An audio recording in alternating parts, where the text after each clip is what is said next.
Hello, everyone. My name is Damian. I'm an associate professor at the University of Houston, and I'm very grateful to be here today. I'd like to thank the conference organizers and Moinside for inviting me to be a part of this symposium. My task for today was to discuss where are race, ethnicity, and culture in personality psychology. So using Moin's paper with the same title, I used that paper as a blueprint to look at my own work and to better understand how race, ethnicity, and culture, what kind of role they've played in my work and where I can grow. And I certainly recommend the exercise. So let's see what I've learned. One of the driving questions of my research program is how can people overcome or even thrive in the face of adversity? Deconstructing this question, we can see how race, ethnicity, and culture play an important role in each of its elements. So first off, adversity differs in form and extent across social groups. And as I've learned from my longitudinal studies of hurricane victims in Houston, and now I'm working on a pandemic longitudinal study, even when adversity comes as a large-scale disaster, it does not impact everybody in the same way. We're not all in the same boat, and I'll show you a little bit of data on that later in this talk. And second, coping strategies may be different. And actually, diversity itself might sometimes be a source of growth and coping. And I'll talk about that a little bit in the context of the diversifying experience model that my colleagues and I have proposed. Although we do have to be careful here with the so-called toxic positivity, because diversity can certainly also have can be a source of challenge as well as strength. And finally, definitions of resilience, thriving, and life success may differ across cultures. And this is an area where I have to do some growing myself in my own research. So the key points I wanted to discuss from Moin's paper were the fact that the study of race, ethnicity, and culture should come from within, and comparison groups should not always be needed. And this is something that, like Olivia Atherton mentioned in her talk earlier in the conference, you often run into this with reviewers of grants or papers where you're studying a diverse group, but you are asked to have a white American comparison group. And that happen to me as well on my South Korean firefighter study that data that I collected with Brent Roberts. It's certainly an issue that we should keep in mind, that comparison groups are only necessary to the extent to which your research question requires them. Going beyond traits, looking at characteristic adaptations, which are the way people respond in context, which is obviously extremely relevant in the context of dealing with adversity. So people's coping mechanisms, for example, coping skills. Looking at life narratives, so how people see adverse events themselves. Not always assuming a deficit model and actually specifying the model. So there's, Moin presents 3 different models of understanding cultural differences. Cultural deviance, which is the most common, unfortunately, where white Americans usually are considered the standard, and then every other ethnic groups every difference observed with other ethnic groups is put fully onto the culture of that group and looked as a deficit or deviance. Cultural equivalence models, where you assume that different ethnicities, race, cultures are the same as long as you control for socioeconomic status. And then the cultural variance model, which seems more sensible, where you realize that due to structural differences in society, different people from different groups can never be the same, but that the diversity is a source of the strength as well as challenge. And then finally, race, ethnicity, and culture are not causal forces in themselves, and we need to go further in exploring the mechanisms. So keeping these points in mind, I wanted to show you some of my own empirical forays, and this is not everything I've done with respect to diversity or culture, but these are some of the things that stood out to me. So I wanted to talk about the diversifying experience model, and one of my earlier studies on adversity and creativity among eminent African Americans, which inspired a lot of my work. I'll quickly present some data from my new pandemic study on how the pandemic may differentially have impacted white European American versus Black African Americans. So I mentioned diversifying experiences. We define these as unusual and unexpected events that push people outside the realm of normality. And there can be different types. There could be adverse experiences like early parental death or trauma or financial instability, or diversity like parental diversity, multiculturalism, immigrant status. And these kinds of experiences have been previously found to be overrepresented in eminent samples, so samples of people who have left their mark on history through their creative achievements.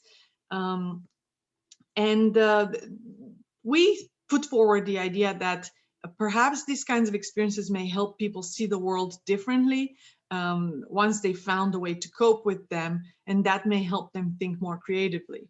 And a lot of eminent people like Maya Angelou, for example, have reported that the ways in which they found to cope with adversity or discrimination as part of their diversity have informed or served as catalysts for their development as a creative person. So Maya Angelou, for example, after experiencing extensive trauma, including sexual abuse, she went mute and started reading widely. And she then later said that the way in which she coped with that trauma by reading and kind of retreating in her own world, that served as the catalyst to her later creativity.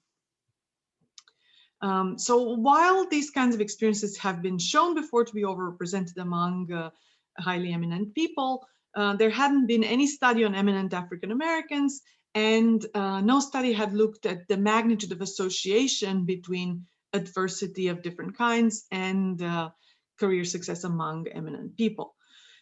So in our study, we asked, to what extent does childhood adversity relate to career success among eminent African Americans? And we had the entire population of eminent African Americans born before 1945, because we wanted to have their full career span available to get a valid estimate of their historical impact.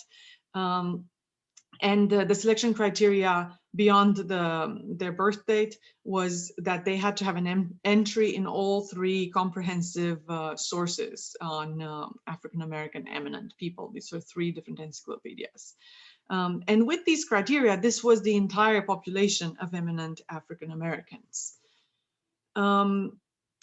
We measure childhood adversity by counting the different types of adverse events: parental death, racial discrimination, abuse, poverty, and then we measured career success using also their biographical data, and trained coders looked at their creative achievement of originality, historical impact, productivity.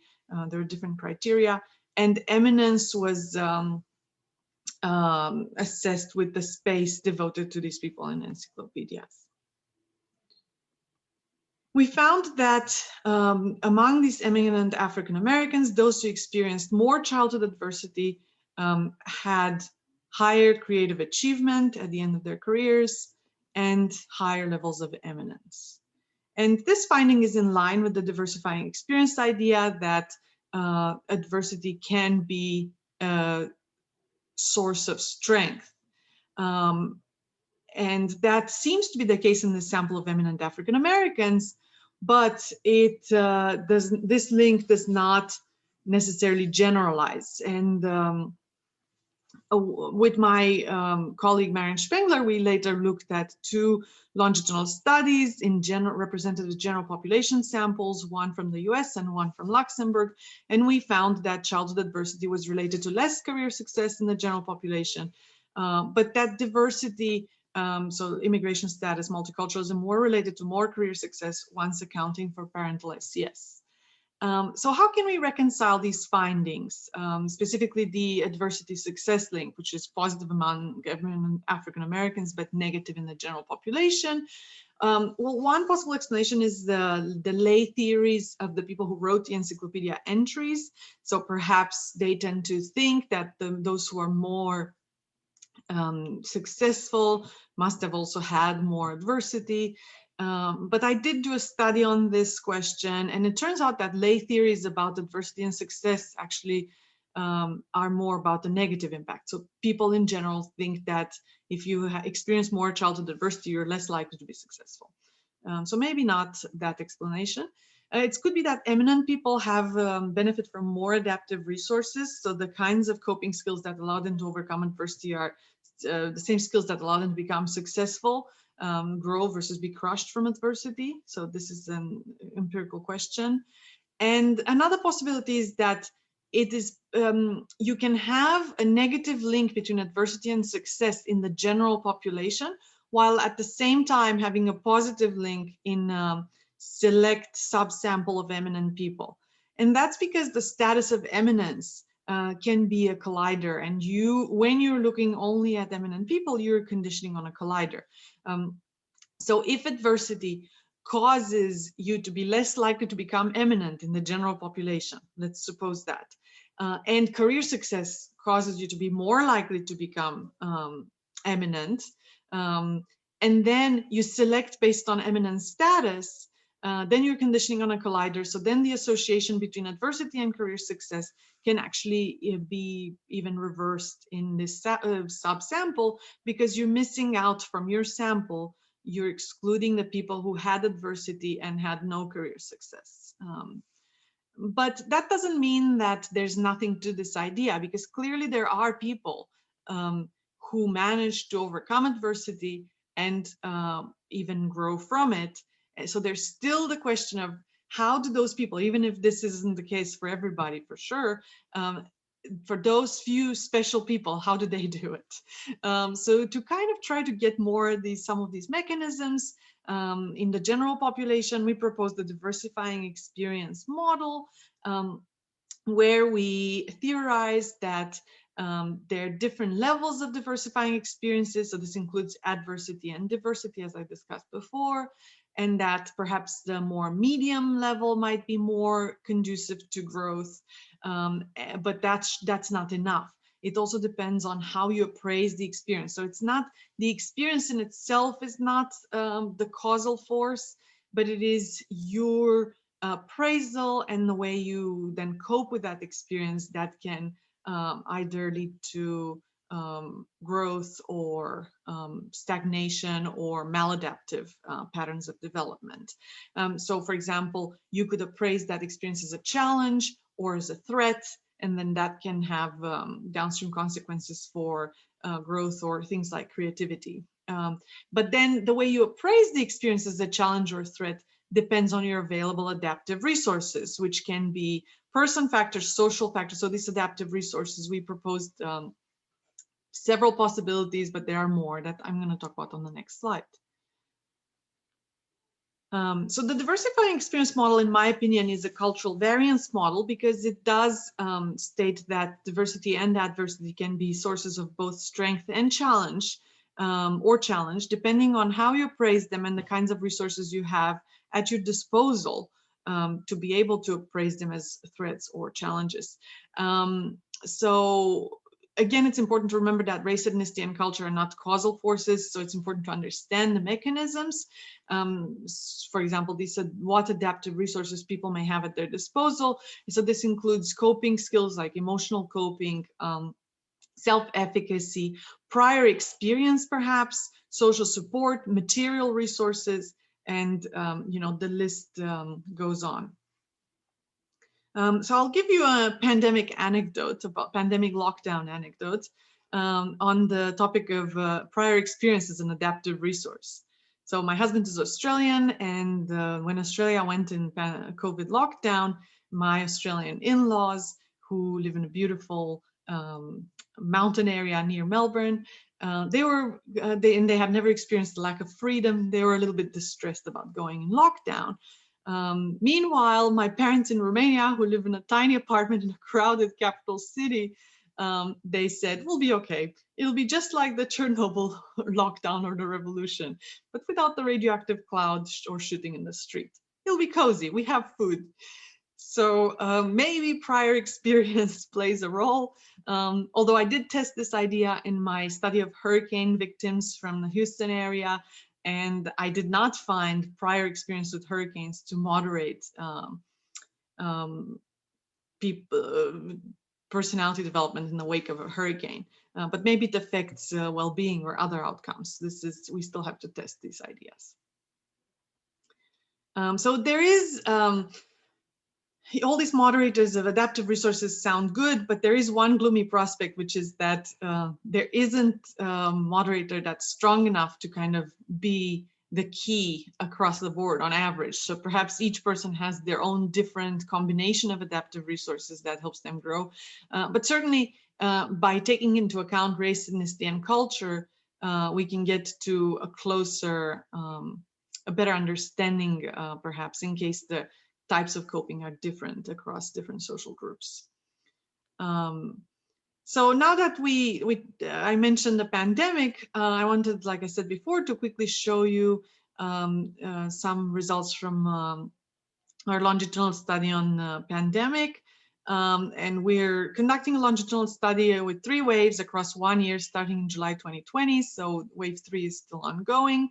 And the question for today is, to what extent did pandemic-related adversity across life domains differ between white European American versus Black or African Americans at wave 1? So I'm only presenting data from wave 1. I did pre-register this analysis, and the caveat is this is not a representative sample, so I'm not claiming this is the peak of understanding racial differences in pandemic impacts. But I did find it interesting to look at, because we hear from the media how the African American community has been impacted more, but I was curious about the extent and about different life domains. To remind people, as well as people outside the US, to better understand when my data were collected. So wave 1 was collected at the beginning of July, which is, as you can see on this graph, after the big wave of COVID-related deaths in the US, but before the second one. The sample was an MTurk sample of 959 people, a bit more than half male, median age 35, and a bit more educated than the US population, with 48% of them having college degrees. This is the racial ethnic distribution of my sample versus the 2020 US Census. You can see that there are a little bit more white, non-Hispanic people in my sample, a little bit more, a few more Black African Americans, and the Latino Hispanic population is lower. For this, the results I'm going to share today, I will only look at the 818 people, which are the white, non-Hispanic, Latino, and the Black African Americans. The pandemic adversity measures across life domains were one on occupational financial adversity, which had 10 items, included items such as changes in job activities, job loss, pay changes, debt. Family adversity, which had 24 items and included family occupation impacts, health impacts, romantic relationship impacts, other household impacts. Personal health adversity, looking at direct and indirect impacts of COVID-19 on health, medical care, changes in health behavior habits. And community adversity, with 7 items, looking at health occupational impacts on coworkers, friends, and neighbors, or community shortages. These were yes, no, or not available items, and for the analysis today, I summed them as check count data, I will show you the results where I had over dispersed count data. So I ran negative binomial regressions, and I found that the incident rate of pandemic adversity for white European Americans compared to Black African Americans was as follows. So for occupational financial adversity, white European Americans had 0.57 of the incident rate of Black African Americans, so about half the incident rate. For family, it was 0.43. For personal health adversity was also 0.43, and for community was 0.7. So across the different domains of life domains, white European Americans had about half of the incident rate of pandemic adversity compared to Black African Americans. And these effects did not diminish when controlling for educational attainment, which can be considered a proxy for socioeconomic status. So the cultural equivalence model was not supported. So it's not that poor or less educated people are more impacted, even though that may certainly also be the case. But it was that there's some structural differences in society that may have led Black African Americans who are equally educated as white European Americans to still be more impacted in their occupations, families, personal health, and communities. I also want to show you a sample of a personal pandemic narrative. This is from a 33-year-old African-American male who's a sales manager in California, who has had a reduced salary, lost money in the stock market, is at high risk for COVID due to pre-existing conditions, has marital problems, and friends who have lost jobs. And he wrote, when asked to compare how his life before the declaration of the pandemic has changed compared to the present time, which was after the first wave, he wrote, "My thoughts have become much more negative since the pandemic was declared. I have had many more thoughts of suicide during this time. I have been able to spend more time with my spouse since I now have to work from home. I think that is the only positive. However, there have been more arguments and the overall feeling between myself and my spouse is much more negative. I think these changes are due to the fact that I'm constantly worried about catching or dying from COVID-19. I think she's too. This is also financial and social matter despite my focus on health. I can no longer see my friends and I can't go anywhere with my spouse anymore. My lifestyle has been drastically altered and I'm suffering through the consequences of all these changes. I hope things go back to normal soon so I can start making more money again and take my spouse somewhere nice. I also would like to hang out with my friends again. I don't see a quick end to this pandemic. However, I'm doing my best to keep my faith in God and persevere. My religion is the only thing that is giving me a sense of strength these days. I'm very grateful for that." So the great thing about life narratives or personal narratives about specific adverse events is that you can immediately see what the person tells you are their sources of strength or challenge.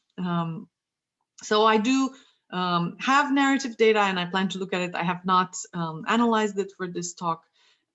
So the future directions for this study are, the big goal is to understand well-being across time in the face of pandemic-related adversity, while taking into consideration background factors, social context, contextual trait, pandemic impacts across life domains, objective and subjective. I've only presented today the objective ones. Looking at characteristic adaptations, so sources of coping, risk perception, personal pandemic narratives. And I do think the study takes a cultural variance perspective because my goal is to understand specific challenges and what works best and for whom. So in conclusion, when it comes to diversity and adversity and resilience, we are not all in the same boat when it comes to adversity. Adversity and diversity can be sources of both strength and challenge. And the mechanisms for development in the face of adversity can only be understood in context. So my personal to-do list for my future research is to be more careful and more explicitly specify the model cultural variance that I may be using and to consider it more deeply. To keep studying positive along negative outcomes, to collect diverse samples with more community participation, while, when doing a study of South Korean firefighters, I did, because this was a different profession I wasn't very familiar with, I did have some focus groups and talked to firefighters and kind of tried to figure out what they're interested in studying, but still more can be done. And I think sometimes we may be doing this when we're looking at a different profession, but maybe we're not doing it enough when looking at different ethnicities within the country we're working in, which is the US in my case. So I can do more of that. Keep studying characteristic adaptations and life narratives, keep investigating mechanisms, and try to figure out better tests for the diversifying experience model. Consider cross-cultural variation in the meaning of resilience, thriving, and life success. I think I have a pretty US-centric understanding of success and thriving. With that, I'd like to ask you, where are race, ethnicity, and culture in your personality psychology? So thank you for your attention. And I'd like to thank my graduate student, Ting Shul Yu at the University of Houston for helping me collect the pandemic data, and Patrick Hill and Fred Oswald for working with me on the pandemic study, and the University of Houston and Rice University for funding the pandemic study. So thank you all, and I look forward to our discussion. Oops.